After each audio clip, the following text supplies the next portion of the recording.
नमस्कार, मैं राकेश वर्मा आप सभी का स्वागत करता हूं आपके अपने परिवार एसएन गुरुकुल पर। आज है बिहार शिक्षा विभाग के अपर मुख्य सचिव डॉक्टर एस सिद्धार्थ के द्वारा बैठक की गई। डॉक्टर एस सिद्धार्थ की अध्यक्षता में एक कमेटी बनाई गई थी आज के 15 दिन पूर्व। उस कमेटी को बिहार के शिक्षा व्यवस्था से जुड़े जितने भी समस्याएं थे उसका अवलोकन करना था, रिपोर्ट तैयार करने थे और उसमें सुधार हेतु सुझाव प्रदान करने थे, जिसे लेकर के बैठक में आज कई महत्वपूर्ण निर्णय लिए गए। पहला जो निर्णय लिया गया वह सक्षमता परीक्षा उत्तीर्ण शिक्षक शिक्षिकाओं को लेकर के लिए गए। पिछले 5 माह से क्षमता परीक्षा उत्तीर्ण शिक्षक शिक्षिकाएं काउंसलिंग और पोस्टिंग का इंतजार कर रहे हैं।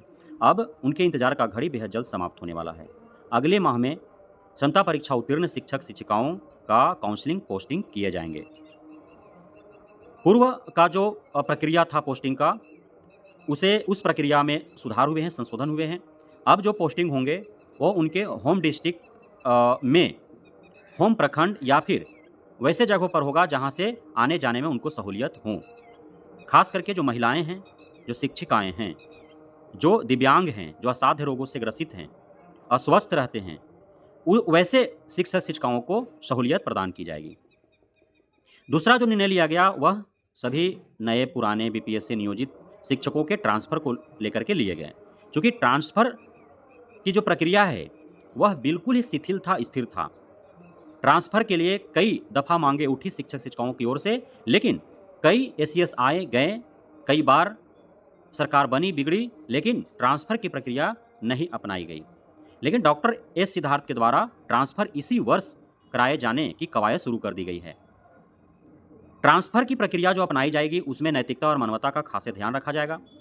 दंपति शिक्षक, शिक्षिका, जो दिव्यांग शिक्षक-शिक्षिका होंगे, असाध्य रोगों से ग्रसित शिक्षक-शिक्षिका होंगे, अस्वस्थ रहने वाले शिक्षक-शिक्षिका होंगे या फिर जो अपने माँ-पिता के इकलौते बहू-बेटी शिक्षक-शिक्षिका होंगे, तो उन सभी शिक्षक-शिक्षिकाओं को प्राथमिकता के स्तर पर स्थानांतरण किए जाएँगे।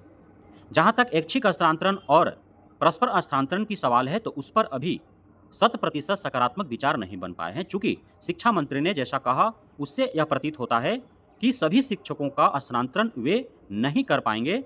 आवश्यकता के अनुरूप ही स्थानांतरण किए जाएँगे, जिसमें प्रथम चरण में प्राथमिकता दंपति शिक्षकों, असाध्य रोगों से ग्रसित शिक्षकों, दिव्यांग शिक्षकों को दिए जाएँगे। तीसरा जो महत्वपूर्ण निर्णय इस कमेटी के द्वारा लिए गए, चूँकि पदोन्नति न होने के कारण बहुत सारे शिक्षक-शिक्षिकाएँ ग्रसित हैं। पदोन्नति न होने के कारण वर्षों से वे आर्थिक नुकसान झेल रहे हैं। तो पदोन्नति हर हाल में चाहिए शिक्षक-शिक्षिकाओं को, चूँकि पदोन्नति का जो प्रक्रिया है, जो नियम नीति हैं, वह सरकार के द्वारा, विभाग के द्वारा बनाए गए हैं। लेकिन सरकार और विभाग अपने ही बनाए नीति नियमों का वो अनुकरण नहीं करती है, जिसका दुष्परिणाम शिक्षक-शिक्षिकाओं को भुगतना पड़ता है। अब पदोन्नति में जो बाधा उत्पन्न हो रही है, वह है कि विशिष्ट शिक्षक अब नियोजित हैं, वो विशिष्ट बन जाएँगे। तो नियोजित से विशिष्ट बनने के उपरांत उन्हें सेवानिवृत्तता का लाभ मिलेगा अथवा नहीं, इसको लेकर के दुविधा है, संशय है, भ्रम है। तो इस पर भी विचार बन रही है। जिस प्रकार से प्रधान शिक्षक और प्रधानाध्यापक शिक्षक बनने हेतु जो नियोजित शिक्षक बीपीएससी बन गए, उन्हें नियोजित के तौर पर जो उनका कार्यानुभव था, उसका उन्हें लाभ मिला, उसी प्रकार से विशिष्ट शिक्षक हो जाने के उपरांत भी नियोजित के तौर पर यदि वे पदोन्नति हेतु योग्यता धारण कर लेते हैं, तो उन्हें विशिष्ट शिक्षक होते हुए भी उनको प्रमोशन दी जाएगी। वेतन वृद्धि को लेकर के, वेतन विसंगति को लेकर के, समय से वेतन न मिलना, ये सारे समस्याएं हैं। वेतन वृद्धि साल में 2 बार होते हैं, वो होंगे। प्रत्येक माह के 1 तारीख को वेतन सभी के खाते में जाने चाहिए, यदि तकनीकी समस्या न हो, बैंकिंग समस्या न हो। लेकिन कोई ऐसा माह नहीं है कि 1 तारीख को सभी के खाते में वेतन मिल पाए। तो इस हेतु भी इस कमेटी के द्वारा फैसले लिए गए हैं कि इससे काफ़ी शिक्षक-शिक्षिकाएँ प्रभावित होते हैं कि उनको समय से वेतन नहीं मिल पाता है, तो उनका सामान्य जो जीवन है, वो असामान्य हो जाता है। वो मानसिक रूप से प्रताड़ित हो जाते हैं। तो इसलिए समय उनको वेतन दिया जाए एवं वेतन वृद्धि की जो प्रक्रिया है, उस प्रक्रिया के तहत उन्हें प्रत्येक वर्ष वेतन वृद्धि भी की जाए। ये महत्वपूर्ण 5 निर्णय जो है डॉक्टर एस सिद्धार्थ की अध्यक्षता वाली कमेटी ने लिया। उसके बाद अन्य कई मसले पर विचार-विमर्श हुए। जैसे नियोजित शिक्षकों का मांग है कि उन्हें राज्यकर्मी की भांति ही, चूँकि जितना एक राज्यकर्मी कार्य करता है, वो सारे कार्य नियोजित भी करते हैं। समान कार्य हेतु समान सारे फैसिलिटीज़ उनको मिलना चाहिए। तो इस हेतु ग्रेच्युइटी का लाभ माँगा जा रहा है, ग्रुप इंश्योरेंस का लाभ माँगा जा रहा है, सपरिवार मेडिकल फैसिलिटी का लाभ माँगा जा रहा है। पुरानी पेंशन लागू करने की जो है वो बातें कही जा रही है। तो इन सारे मसलों पर भी विचार विमर्श हुए। सबसे बड़ा जो अभी पिछले 1 वर्ष से शिक्षक-शिक्षिकाओं के ऊपर जो मार और दंश पड़े हैं विभाग का, वह है छुट्टी को लेकर के। गर्मी की छुट्टी नाराज़, कई पर्व त्योहार की छुट्टी नाराज़, रविवार को भी बुला कर के ड्यूटी लिया गया। तो सारे छुट्टियाँ बहाल हों, यह जो है माँग रखी गई थी शिक्षक-शिक्षिकाओं के द्वारा और इस पर जो है विचार किया गया है। नए रूप से छुट्टी कैलेंडर जारी किए जाएँगे शिक्षा विभाग के द्वारा और जो भी छुट्टियाँ रद्द हुई हैं, उन सारे छुट्टियों को बहाल किए जाएँगे। जो 60 दिन, 62 दिन जो छुट्टियाँ मिलती हैं शिक्षक-शिक्षिकाओं को, हर हाल में मिलेंगे उन्हें एवं अन्य जो अवकाश उनको प्रदान किए जाते हैं, वो सारे अवकाश उनको प्रदान किए जाएँगे।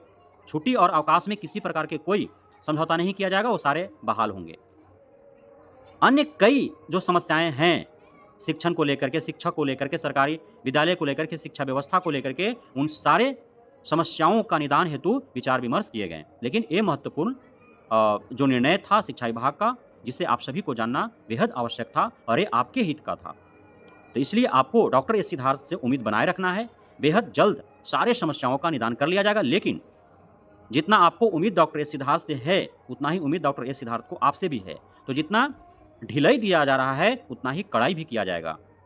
ऑनलाइन अटेंडेंस जो बनाए जाने की प्रथा प्रारंभ हुई है, वह और आगे आने वाला भविष्य में सख्त होगा, उसमें कोई छूट आपको मिलने वाला नहीं है। क्योंकि आपको मनचाहे पोस्टिंग मिल रहा है, मनचाहे ट्रांसफ़र मिल रहा है, हर सुख-सुविधाएँ आपको दी जा रही हैं, तो आप जिस कार्य हेतु पदस्थापित हुए हैं, पोस्टिंग लिए हैं, भर्ती हुए हैं, बहाली हुए हैं, वो कार्य भी आपको पूरे लगन, मेहनत, ईमानदारी और कर्तव्यनिष्ठा के साथ करना होगा। ऐसी उम्मीदें हैं विभाग को आपसे। और थोड़ा-सा भी भूल-चूक होगा, उस पे बड़ी कार्रवाई के लिए भी आप तैयार रहेंगे, क्योंकि अब किसी भी प्रकार का कोई बहानेबाज़ी आपको रह नहीं जाएगा। बहुत-बहुत धन्यवाद आप सभी शिक्षक साथियों का हमारे साथ जुड़े रहने के लिए, बने रहने के लिए, हमें इतना प्यार देने के लिए, हम पे भरोसा बनाए रखने के लिए।